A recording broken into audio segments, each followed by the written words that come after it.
Hi,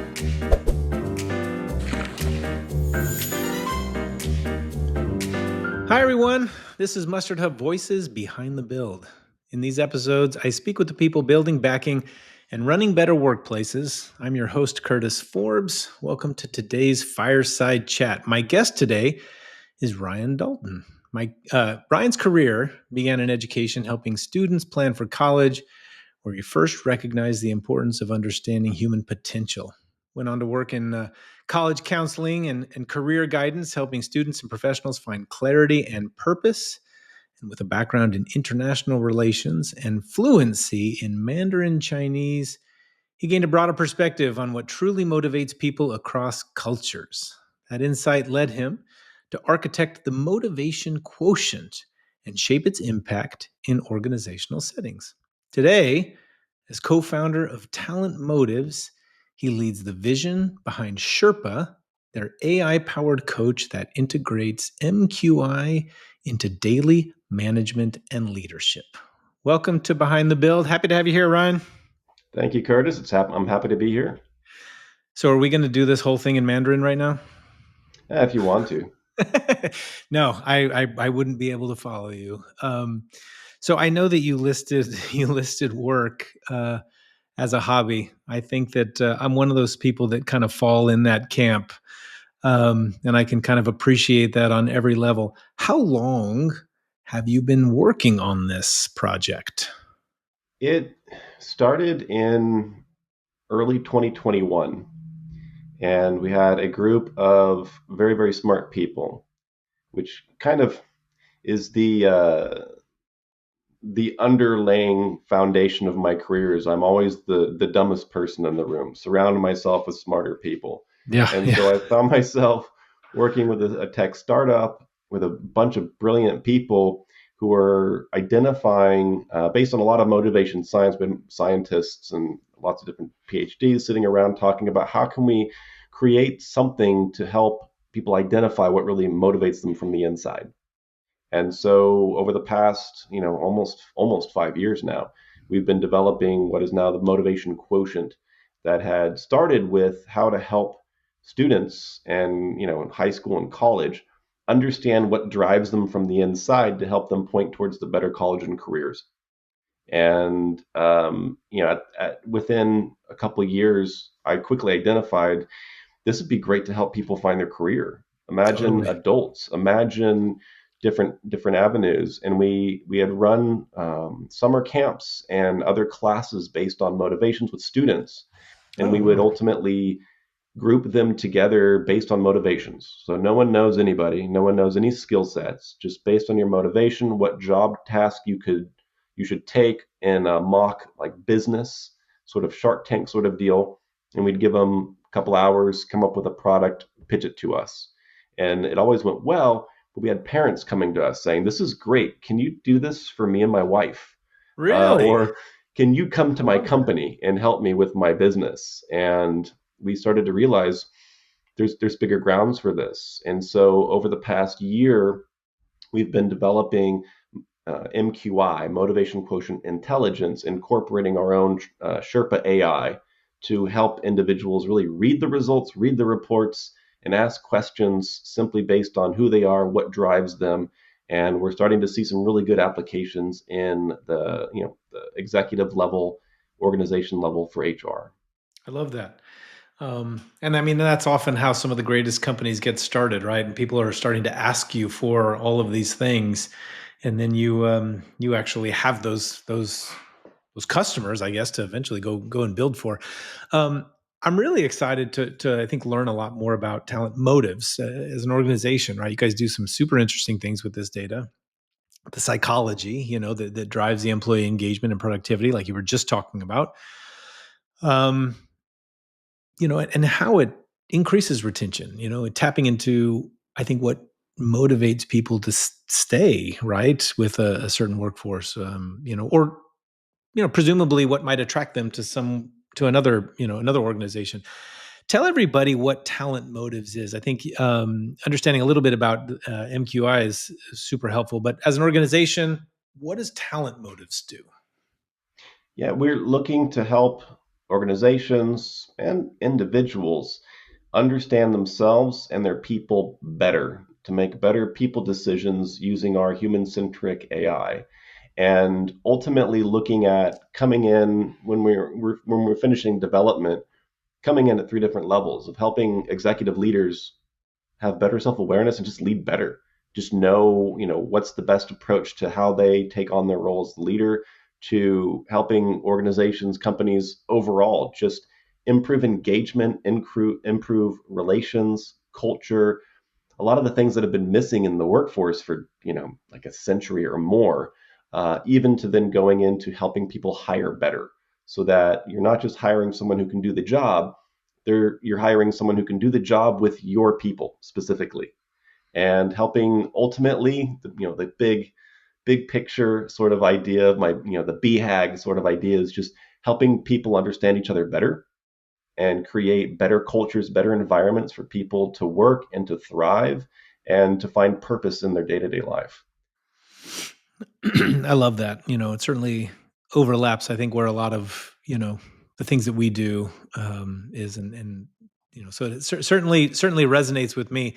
So, and Talent Motives is your company. So tell me, why did you co-found Talent Motives, and what ultimately drove you to entrepreneurship, I guess, is the better question. Yeah, I've been working in startups for the past 7 years. I got hired for my first one, and I really like working for startups. It's exciting. I think it's slightly addictive once you get It's involved with definitely it.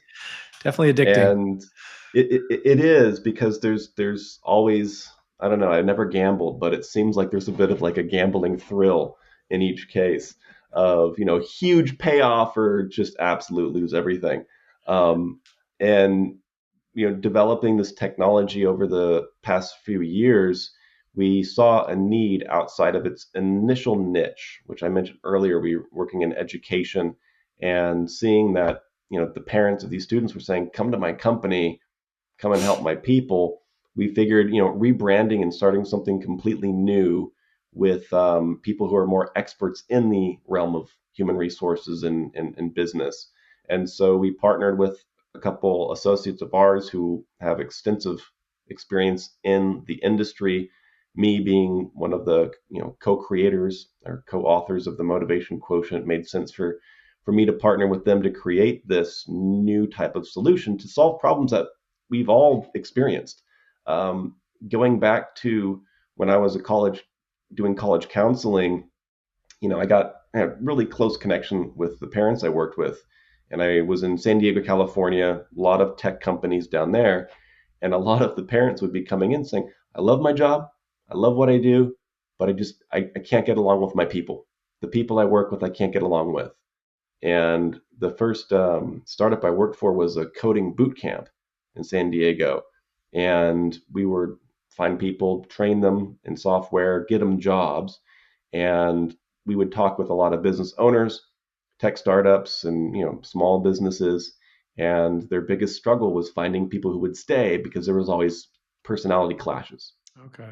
And I initially saw a lot of potential for intrinsic motivation, which I believe really strongly influences your personality and behavior. To, if you understand where someone's coming from, you're less likely to have conflicts over this. You're less likely to immediately result to, oh, this person's a jerk and I don't like them, to more of, oh, this is how they behave. And when we were developing this, the team developing Motivation Quotient, we did it ourselves, and immediately all of our relationships improved exponentially. There were, some engineer types who were just very different from me. I'm very much the other side of the brain, not the math and the science data type. And I'm working with a particular engineer. I love the guy, but I just couldn't stand working with him until we did our motivation quotient and mapped our intrinsic motivations, and I understood why his certain behaviors that would annoy me or bother me, where they were coming from, and why it was sort of like this drive from the inside of me. I've got to do it this way, and understood. Oh, well, that makes sense. And just understanding that about where he's coming from, how he walks, his eyes, how he sees the world, gave me, what is the word, empathy or sympathy, or just Yeah. something to understand who he was. And I thought, man, if we could put this in every business where people actually know each other and we can actually build better communications, that's got to be a huge influence in the workplace. And so that was the first like seed idea that came into it. And I just grabbed some partners who were experts in the field of human resources and HR tech, and we decided, let's do this. Let's try something new. And partnering with our technology in this area, it's still startup, still roll of the dice in a way, Yeah. but it's exciting because we really, really do believe in the huge potential of being able to understand people better, map the motivations of people, whether they're your boss or your employees, and develop just a better understanding of where humans are and where we fit in Yeah. this world where there's this huge disconnect and Yeah. everything's technology. Yeah. And you have a really interesting career trajectory. Most of your experience originally focused on education and learning. I'm kind of curious what drew you to that, and then what was it that impacted the career path that you took in this other direction? Yeah, it's not a linear career path at Yeah. all. As Although I most was, startup founders, I would say, tend to be a little non-linear. So I think you're that tracks.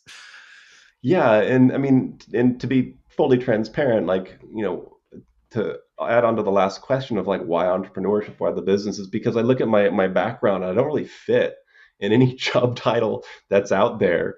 And so it's like, well, if I can't find the right fit out there, I'll just make my own.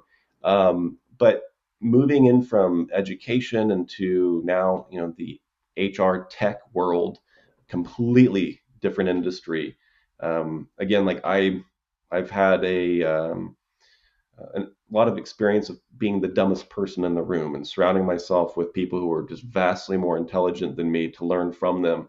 And so, on a personal level, it's an exciting adventure of doing something I've never done before. Like when I was in college and I studied Mandarin and Chinese, it just seems so hard, like it's this huge problem. It's this big challenge to overcome, Yeah. that why not try something new and see if it works out. And if it doesn't, finding out the way that it will work out. And the difference of going from like education to here is through my career was I was a classroom teacher. Then I was a teacher trainer and I did training and education. Then I did curriculum development. And then I did a lot of just counseling and research and talking people through college and telling parents, don't worry when they drop out, we have a second plan for them. Or to a lot of that was international, a lot of that was in Asia and the US, helping the international relationships of coming from one area to the other, to helping people understand really where do you belong in the world and where should you fit. And that's the one common denominator of, it's education's all supposed to be all about your career and what you're going to do for work for the rest of your life. So it's almost like I started in kindergarten and I've worked my way up to postgraduate, or the real Yeah. world now, of helping people understand, just it's always been about who are you? Yeah, Where do so you belong?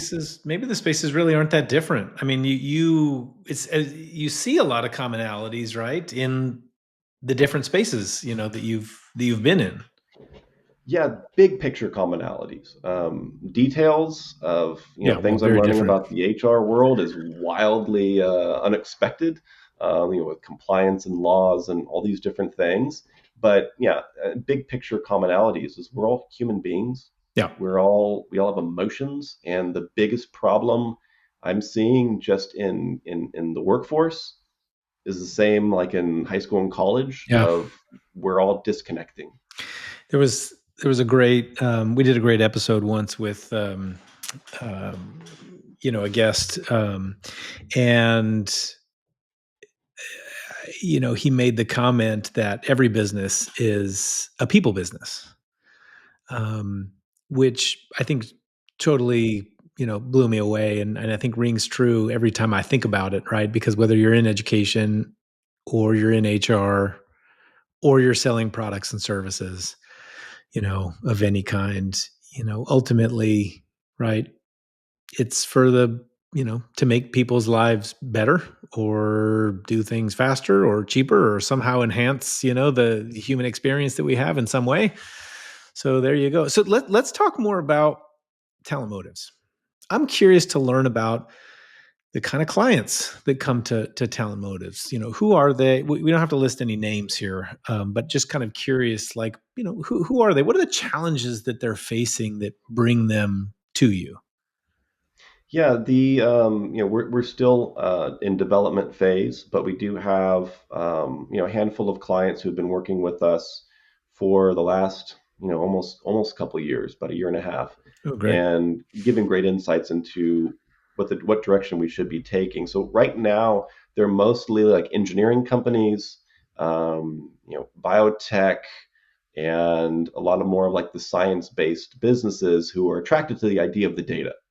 And we want to expand it so it's not necessarily a data heavy product, although that is incredibly important. So what they've let us know, what they've been looking for, what their challenges are.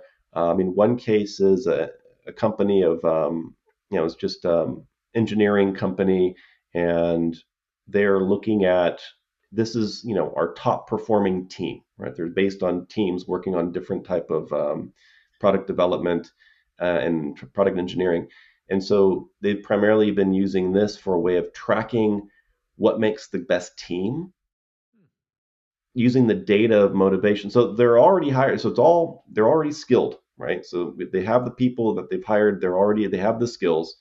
But beyond skills, what's that missing? Why is there one team performing better than all the others?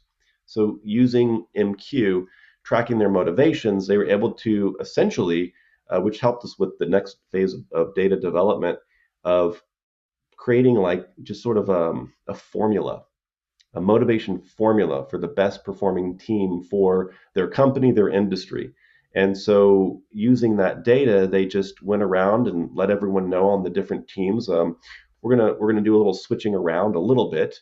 And each time they're forming a new group of engineers to work on something new, they use that motivation formula every time because they're finding it fits what they need for performance, for lack of nothing disruptive as far as personality clashes or anything, and they're able to just have this neat formula of, this is a high performing team for us, and so every time we put them together we use that, which has helped us develop a new feature of grouping.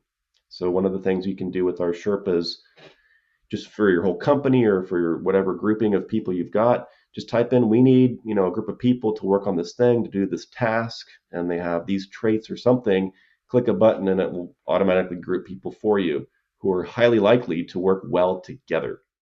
um, That's really interesting. as I one let's example. Yeah, I love that. Let's kind of talk more about some of these things, the kind of insights and outcomes that your clients are seeing. So, um, they're interested in improving performance. Yeah. And I guess in order to do so, right, they see an opportunity here to create these teams in a way that will, I guess, best optimize their own interpersonal interactions with each other, right? That then Yeah. theoretically leads to higher performance. What are the insights that they're getting from these assessments from TalentMotives that be beyond being able to type in and say who are the people that should be on this? What are the insights that they're getting that can allow them to even make that assessment on their own? Overall, it's a matter of understanding what really drives each individual on the team, and then also collective as groups. So fundamentally, what Motivation Quotient does is it measures your intrinsic motivations. And there's got to be a tremendous amount, but we've mapped 24 specific intrinsic motivations relevant to work. And then there's Okay. another 6 life indexes that are just outside of the workplace, more personal life, sort of like food and family relationships and exercise, that kind of thing. Um, what it's doing is it's fundamentally letting you know what type of, not necessarily just the job, but environments and what gives you energy, and what on the other side will drain your energy. So you can see really quickly for an individual, if this person is put on a group of people doing just teamwork constantly, it's going to drain their life away from them. They're going to burn out quickly. Versus another person who might, if you leave them alone to work on a project by themselves, they need community, they need people. They get their energy from spending time with people. So if you leave them on their own, they're going to burn out. So understanding what gives you energy, what takes it away is fundamentally what it is. With motivation quotient, what makes you tick in the old sense of the word. Yeah. And so what it can do is it can help you understand, as one example was a performance review of a salesperson who highly skilled, great salesperson, just wasn't hitting their goals. And so loading up literally their performance review into our Sherpa system, saying, read this, map their motivations, tell me why this salesperson isn't performing at peak levels anymore. And it just read out the best environment this person should be working. This individual was very independent, very creative, couldn't stand rigid systems. And so I think in that situation they'd had everyone move in an office together, maybe a post-pandemic thing, I don't really remember, but everyone had to work in the office together. They had their sales scripts, and you just had to check your boxes going through your sales day. This person was going nuts. So the solution was, how about you work from home a few days a week? You can go off script anytime you want, be creative, talk with us, we'll work through it. And the individual's performance and just overall satisfaction went through the roof, and the numbers went back up. And it wasn't about offering them more money or giving them PTO or any of those extrinsic outside motivations that are typically used, because what else would you use? Yeah. Um, Funding what drives that individual. For businesses that are willing to do this, and this is very rare, if you have an individual who's just disengaged at work, if possible, move them onto another team or even to a different role. We've seen individuals who are just, doing boring administrative work. They're good at their job, but just not very engaged. Turns out they're highly creative, a little artistic flair to it. Would you like to work in marketing? And this company was able to do that. Kind of rare, but transition this person from administration into marketing, a little bit of training, a little bit extra time, went from being a clock in, can't wait to clock out, working for the weekend type to I love my job, I work all the time. Wow. So finding what gives people the energy to get them engaged is the most valuable aspect of what we're offering with Talent Motives and our MQI and Sherpa. I love hearing that. First of all, that's some pretty powerful stuff. It all starts with, I think, understanding people. You sort of clearly, I think, make that case, right? Um, and so many of the people problems, I think, stem from the leaders not really understanding, all those folks that, well, their entire workforce, right? And you're able to surface this information, in a meaningful way, right? That they can actually take action on or do things with. I think they can improve their performance. What are the issues that the organization is going to see when the leadership is not aligned with their workforce, with what they want and what they need, and these intrinsic motivators that you talk about, and then I would say, beyond what are the issues that you'll start to see, what are then the actual consequences or negative outcomes for an organization if there is this disconnect? It's everything you read. If you're reading the newspapers and the different articles from the big HR companies, and my goodness, my LinkedIn feed at certain times, Yeah. it's like everyone's posting about the toxic boss, the toxic workplace, and these are my connections, so I don't know, but I'm seeing a lot of, not just in LinkedIn individuals, but that's really speaks louder, is people putting together these posts about, hey, if the workplace is toxic, leave, or focus on yourself. Don't sacrifice yourself for your company because your company doesn't care about you.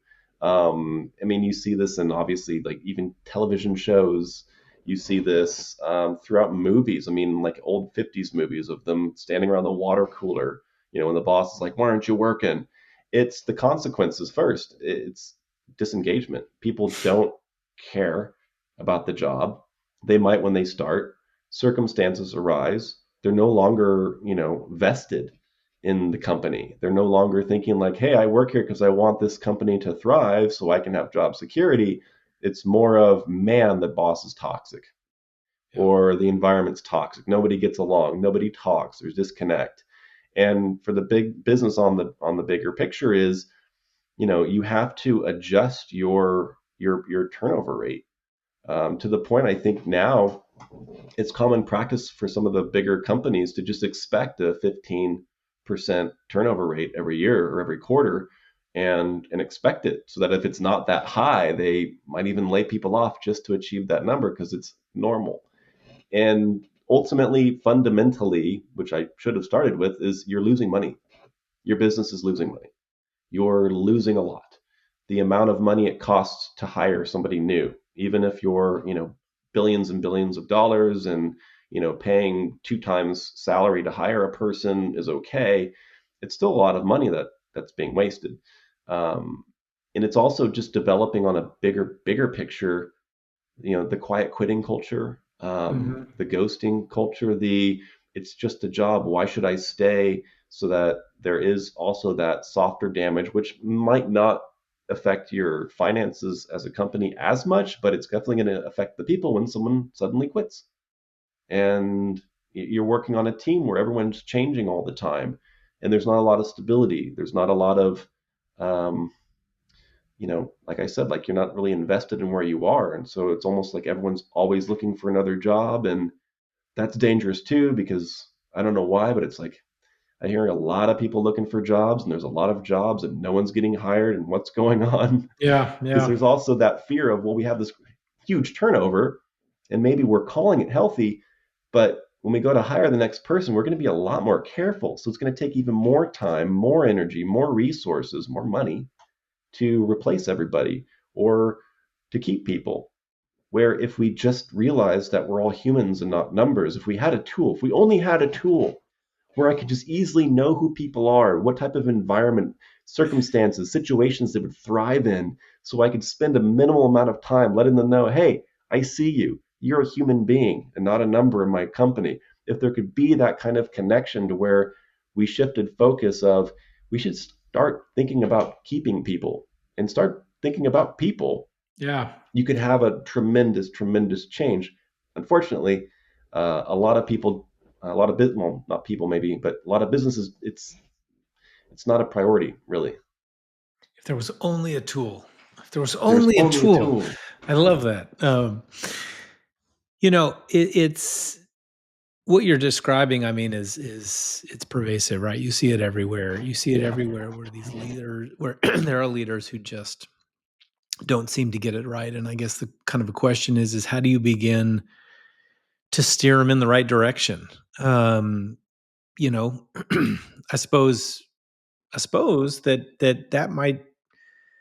that question might even be answered if you knew the leaders' intrinsic motivators, right? If you understand how they work and how they behave, might be able to put into place an effective strategy to help them move forward and them do a better job leading their people. I don't know, presumably, right?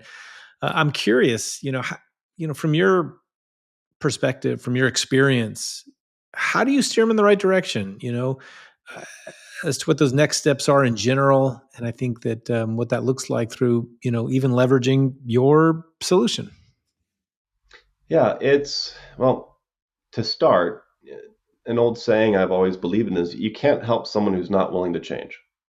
Yes, And this is true. so yeah, so if you have poor leadership and they don't care because they assume I'm the best or I don't want to change, there's going to be a struggle. So there's no panacea for this. But if someone in leadership is at least willing to take a look, what type of leader am I really, objectively? Not just what my friends are telling me or what my employees are telling me because you gotta say nice things to the boss. it's kind of like, what if there was this tool where you could find out really who you are? Self-awareness is something that I don't know if it's new. Different generations have certainly had different conflicts as far as, where's your energy, it's focused on. Is it towards yourself or towards your others? But there does seem to be, at least in the HR tech industry, a call for more self-awareness, more awareness of, what am I saying, and when am I saying it, and how do I do it? One small tech company we worked with, it was total transparency, great guy, owner of the Mhm. company, said, I would love to use this because sometimes I'm strapped for time. I'm busy. I don't have time to focus on everybody, even if it's 5 minutes. I don't have time for that. I just need something to where before I go and tell this employee something, I don't want to come off as brash, as rude, as curt, because I know they're not going to accept what I have to say very quickly. So could I use this to find out what's the best way to talk to them? And the answer is yes. It's exactly what it does. Interesting. So that if you do just take that extra 30 seconds of, Curtis, I need to go tell Curtis this thing right now. Personally, I know from myself through my own self awareness with Motivation Quotient, I don't typically think too much about how someone's going to respond to what I say. I'm very, very direct, just very matter of fact. I don't mean to be rude. I love people, but Yeah. it's just the way I am. I typically, it's like, here's problem, here's solution. Do you want to hear it or not? And so if I know, as an example, if I'm coming to talk to Curtis and I just check real quick, okay, I got to tell Curtis this thing. All right, what's the best way to say it? And then Sherpa says, oh yeah, and I'm not saying this is you, Curtis, but as an example, this person's a bit more sensitive, really loves positive reinforcement, is really cares what people think about them. Like I don't care what people think about me. It's just the way it is. But the person I'm talking to is different than me. Ooh, okay, let me slow down for a second, and instead of just rush in and say, hey, this is the thing that needs to be done and do it, I can go in like, hey, how you doing? Hey, awesome. How's your day? A little bit more time, a little more friendly, a little more thoughtful. Hey, we're going to do this thing. What do you think about it? Because we know you're good, blah, blah, blah. Little things like that can be helpful. It's not the best example, but being able to know how to talk to the person, if I need to be a little bit nicer and kinder to this person, or if I am that way, like if you come to me and you want to compliment me and say, hey, Ryan, you're great. We like this about you. And could you do Oh, this? My guard's up because you're going to take advantage of me. You don't talk to me like that. Just tell me what you want. Let's move on, do business, right? I'm just interesting. a bit more direct. So if you just a few seconds, 30 seconds, maybe a minute to take the time to talk to somebody, you can prevent conflict. You can prevent these sort of common workplace problems that spiral and snowball into You bigger issues. know, I know that millions of people out there use ChatGPT to help them write emails or I don't know, call scripts or like you're talking about, right? Even go talk to folks and it spits out answers based on what it knows about you, the person writing it, right? And what it might characterize as, you know, clean, direct, straightforward, or persuasive, or million other adjectives that it will use to describe the responses that it gives you. But what it doesn't give you is all of those adjectives as it pertains to the recipient, the person who will be receiving the information. Only describes or writes this for you as the person giving it and how you would say it, but not in a way that you might want to move the needle when it comes to how you're delivering it to the eventual recipient. I think what you're talking about is really interesting in that I may have something to say, and rather than going to my ChatGPT, Gemini, Claude, Grok, whatever it happens to be, and saying what's the best way to say X, you're talking about really going into an AI solution and saying what's the best way to say X so it's received in this manner. And that's adding a pretty powerful layer that, arguably gets the job done better, right? Than just doing, typical solutions out there. Um, One of the things that I think is that I see, right, is it's also not just leadership and the workforce. It's across the whole workforce. It seems like there's fewer just human connections across the organizations.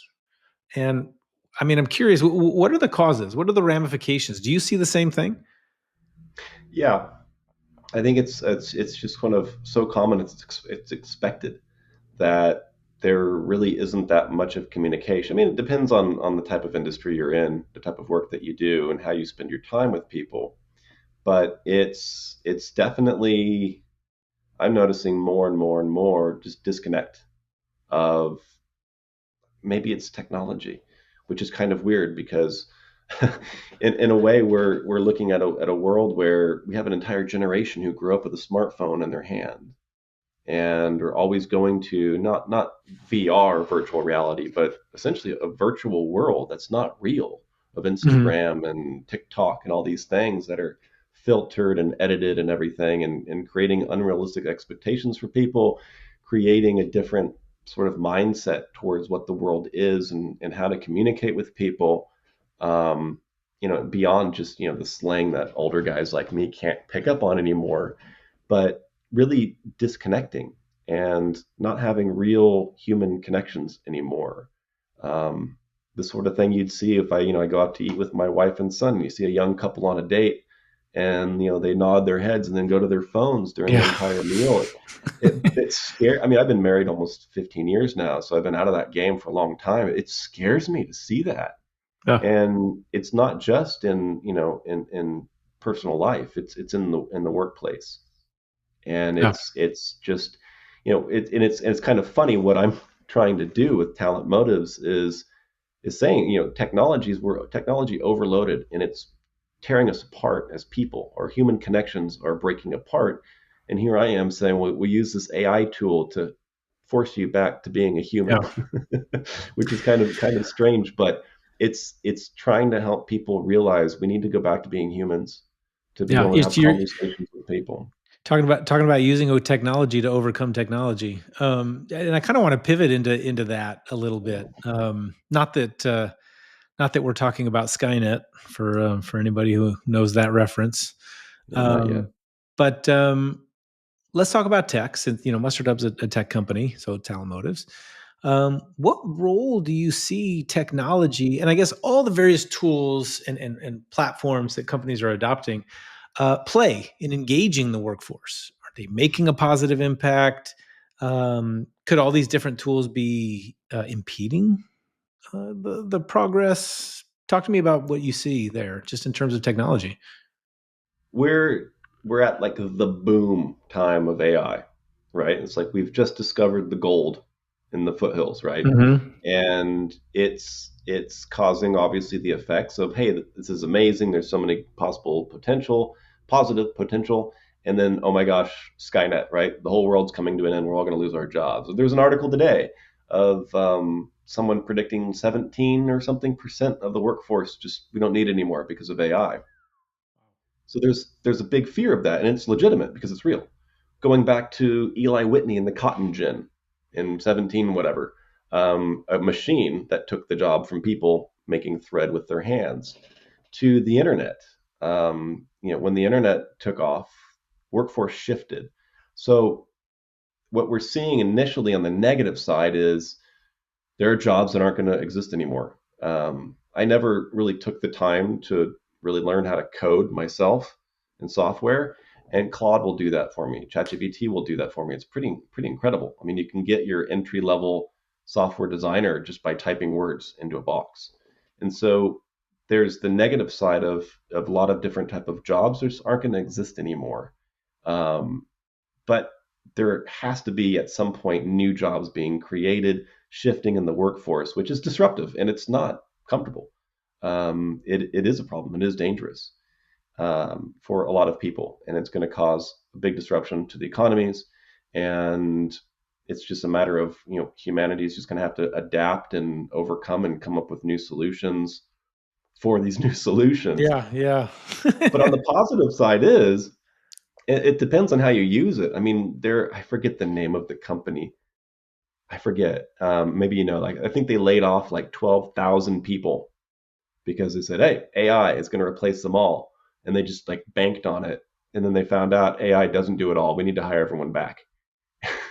And so that was a bit rash, a bit of a big push. But there's the productivity side of, a lot of people in the workforce are saying, well, this could give us a 4-day work week. Or it could be like George Jetson. I show up. I don't know. That's an old reference, but there's a cartoon. If you didn't know the show, space age guy goes to work 3 hours a day, pushes a couple buttons, goes home. There's that outlook of, hey, it can make life easier, and it can certainly make people more productive. You can output a lot more. I mean, I know for myself with just ChatGPT and Gemini and Grok and other things, I can produce a tremendous amount of work in a day by myself. But again, it's are we using that for productivity? And is it going to make one person take 3 jobs and just work 16 hours a day, 16-hour days and push it back? So this productivity is actually going to take time away from us or give us more time. It's entirely unclear. There's so many different ways of doing it, but it really comes down to the responsibility of the individual, of a worker, the manager, the business owner, of how are you going to use this, and Yeah. realizing, like you said earlier, every business, it's about your people. Yeah. If we're just replacing people with machines, I for one, I hate the self checkout still at grocery stores. I want the person there. I want you to have a job, and I want to talk to you. Hi, I'm a human being. We can't allow that to happen, and I think what will happen is some businesses will do the huge layoffs and replace everyone with AI, and then realize that was a mistake. We need people.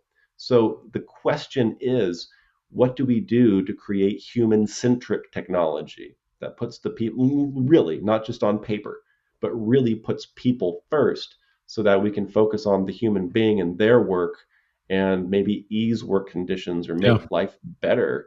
Is the utopian dream of technology, but it is possible in certain areas, and that's really where I see Sherpa AI and MQI is coming in as a boon for people. Focus on the human being, understand the person better, so that we don't replace people, we keep them. Talk to me about the future of HR tech. I want to hear trends that you're watching, new tech that you're excited about, aside from your own. Just kind of curious where you see that future of the technology in the HR space going. AI. Everything in HR tech is AI this, AI that. And we were at HR Tech in Las Vegas in September, and I was actually shocked. We were in the startup pavilion. There were, I think, 60 something startup companies, and almost all of them were doing agentic AI for talent acquisition in one way or the other, to the point where I went to go talk to a booth of a company that does nothing related to that, is sort of more artistic learning management system that just looked really cool, and I wanted to talk to human beings. Um, so I mentioned, oh, we're at the startup pavilion, and she jokingly said, oh, do you also do agentic AI and talent acquisition? And I said, well, no, actually, we're totally different. But there's going to be big focuses on where areas that we can get through the massive workload of especially right now with talent acquisition. I mentioned earlier, there's so many jobs that are open, and so many more people applying for them. Is first looking at efficiency, and I think the bigger attention is, we've got all this compliance stuff to do. We have all this stuff that we've got to do, a lot of manual work that can just be replaced by AI to make the job easier, so that the HR representatives or the managers or whoever's working in whatever capacity is able to ultimately do a lot more work. I think that's really the focus, is easing the hiring, easing the compliance side of it, but with all the focus towards just automation, instead of manually typing, just automate everything. The dangers of that is one, automation has mistakes. There could be, an issue where hundreds of thousands of whatever documents or processes are messed up and they have to be redone manually perhaps. But the bigger issue I think is, and then the other problem is the future of getting a job is you and me, like we're interviewing with a robot that's talking to us, and there's less human connection. I Yeah. think that's the bigger danger, is focusing on the wrong things, of actually getting us further away from the human element, to where it's the robots we're talking to, the robots doing the work, and we don't take and we're going to be so busy managing the robot automation work that we're not talking to people as much as we should. Which I think kind of brings me to a question I always like to wrap up with. Super curious to hear your take on this, but if an entrepreneur, some executive or somebody in leadership asks you for your single most important piece of advice about what they can do better as a leader when it comes to motivating their folks, when it comes to engaging their people, potentially reducing their turnover, or creating better cultures within their organization. Right? You only have a minute with these folks before they turn right around and walk in the other direction. What is it that you tell them? You will reproduce what you are more than what you say or what you do. So, you as a leader, people will see you for who you are. And like the old saying our parents used to say back in the days is, do what I say, not what I do. It doesn't work. So, as a leader, again, you're going to reproduce who you are. People will reflect based upon you or reject you outright. So, the most important thing that you can do for yourself is really know who you are. Not who you think you are, not what you say, not what you do, and certainly not what the people who like you tell you you are. Right. Find out who you really are. And at that point, you can then start to see, what am I reproducing? What do people see from me that I'm mostly unconscious of? Because as a leader, I'm so busy. I don't have time to sit and self reflect. I have a billion things to do 5 minutes ago. Yeah. I like that. Thank you. Thank you, Ryan. Thanks for joining me today. Appreciate all your insights and your thoughts. This was really this was a great one. This was pretty powerful. Thank you, Curtis. It was very, very nice. I like this conversation. Again, I like talking to people. Thanks for everyone tuning in to MustardHub Voices Behind the Build. Please like and share this episode and subscribe so you don't miss the next one. Be sure to visit mustardhub.com to learn about how we help companies become destinations for workplace happiness and turn culture into a competitive edge. Sign up to get started for free while you're there. And until next time.